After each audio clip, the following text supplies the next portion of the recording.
Hey everyone, today we'll be painting these holly berries in snow. I will be using masking fluid to create that snowy mist, and this is something new that I'm trying, so I hope you like it and I hope you enjoy this video.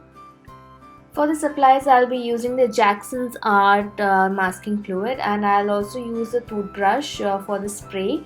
You can use any other brush if you wish. For the colors, I'll use red and orange, a mixture of both because orange is too light and red is too deep, so I'll just mix both of them. Okay, let's start. So now grab that toothbrush that we have and take your masking fluid and dip your toothbrush in the masking fluid. Don't take too much of the masking fluid, otherwise it starts dripping. So just take a little bit, dab it or tap it on the bottle, and then start spraying it slightly on the paper.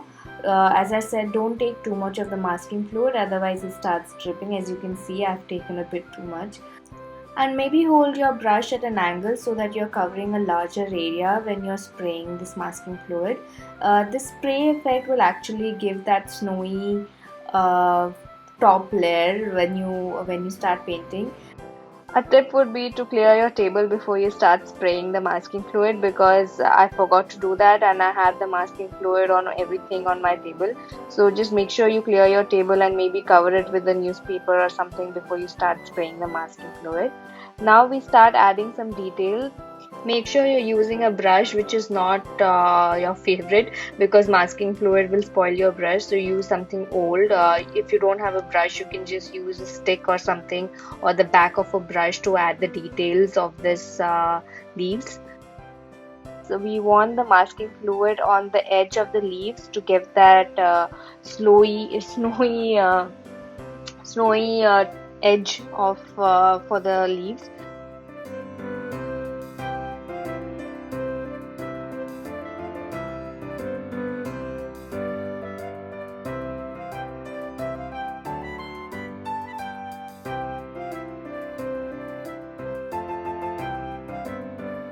Once you have all the edges covered with masking fluid, you can just remove all the stray masking fluid which might have fallen here and there.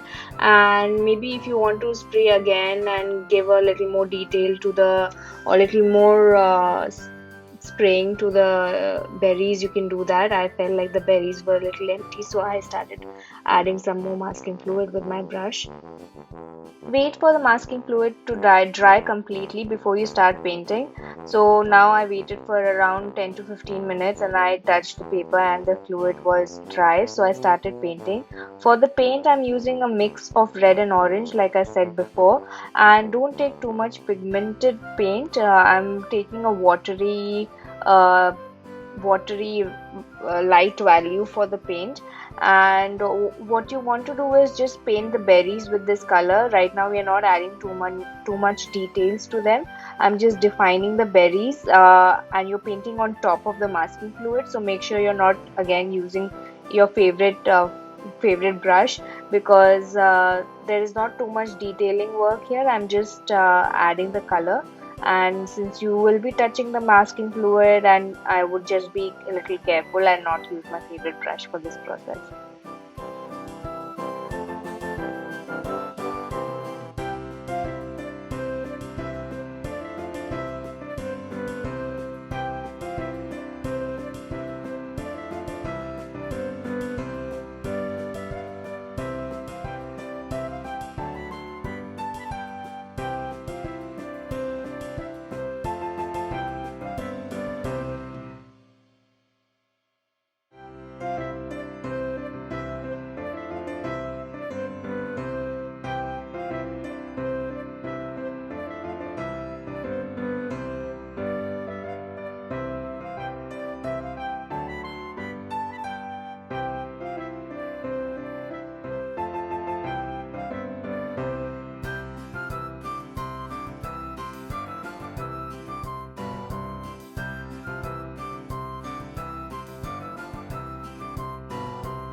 Okay, wait for the paint to dry again. Now I'm removing the masking fluid from outside the outline of the painting. So use a eraser to remove that masking fluid. Don't remove the masking fluid from the edge of the leaves because we still want to add the background and continue to have that snowy edge so that the color doesn't seep into it. For the background, I'm again using a very light shade of perylene green, and I'm just using that same old brush of mine to put the perylene green around the painting to give a nice background. You can also drop a little bit of sap green and some red and orange around the background to get a nice effect for the background, like a blurry effect in the background. Once you have the background ready, you can wait for the painting to dry completely and then remove the masking fluid from the entire painting this time, including the leaves and the berries, and clean the paper completely. Now you can start using your good brush. I'm using the Princeton Aqua Elite size 6 to give some details to the berries. I'm using the same colors like before, a mix of red and orange.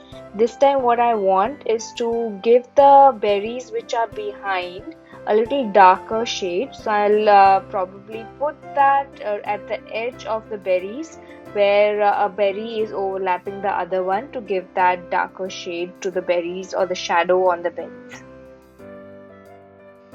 Make sure you're adding the color only at the edge where you want to add the shadow, and don't spread it too much on the berries, otherwise you will lose that misty snowy effect that we got through the masking fluid. Remember, we erased all the masking fluid now, so if you start painting the entire berry you might lose some of that white misty snow effect. Use a darker shade of red to add the stem details as well, and if there are any empty spaces in between the berries you can color that with the darker shade of red as well, and just add some finishing touches like a darker shade of perylene green around the painting. Maybe drop some sap green. Have a look and see if you want to add some berries around the painting, and once you're satisfied, that's all. And we're done. I hope you enjoyed watching this video, and if you do try painting these holly berries, do tag me on Instagram at Petite Procrastinator, and don't forget to subscribe to my channel and like, comment and share. Thank you.